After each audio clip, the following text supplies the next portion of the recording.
Over to National to East now, where there is loads to get stuck into from round 7. And we have to start really at the home of Westcombe Park, Goddington Dean, where it sounded like an enthralling contest between Westcombe Park and Dorking. We had hat-tricks, yellow cards, a red card, great attacking rugby, excellent defence. But in the end, Dorking were able to see out the job and clinch a 40-31 victory away from home. They were down to 12 men with Dorking during the second half, and they finished the game with 14 men after a red card. But it's now 6 wins in a row for the third placed side, and they remain hot on the heels of table toppers Tunbridge Judians, who maintain their 100% start in round 7. They came from behind in the second half to defeat Canterbury 40-24 in the Kent derby. And at the other end of the standings, Oxford Harlequins secured their first ever win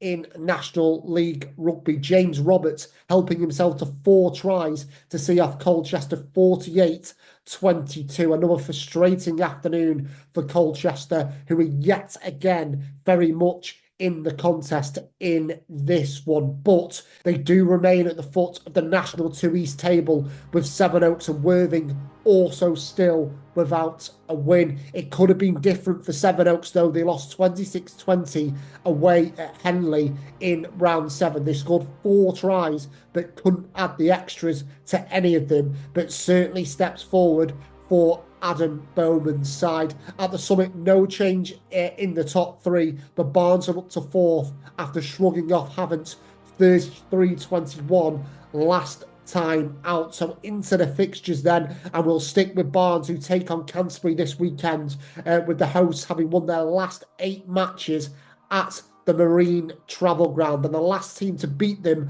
on their own patch, yep, you guessed it, it was Barnes back in February. So will the same thing happen again? It should be a really good battle between Barnes and Canterbury, that one. Elsewhere, Colchester welcome and informed Dorking to Raven Park. As we said, Colchester still searching for their first win of the season. Guernsey Raiders versus Bury St Edmunds. The second place hosts got a good win last time out with a 37-14 victory on the road at Old Albanian. They've won all 4 of their home games so far this season, while Bury will travel to Foots Lane on the back of 3 straight wins. The Jacob Ford side will know this will be a test for them on Saturday afternoon.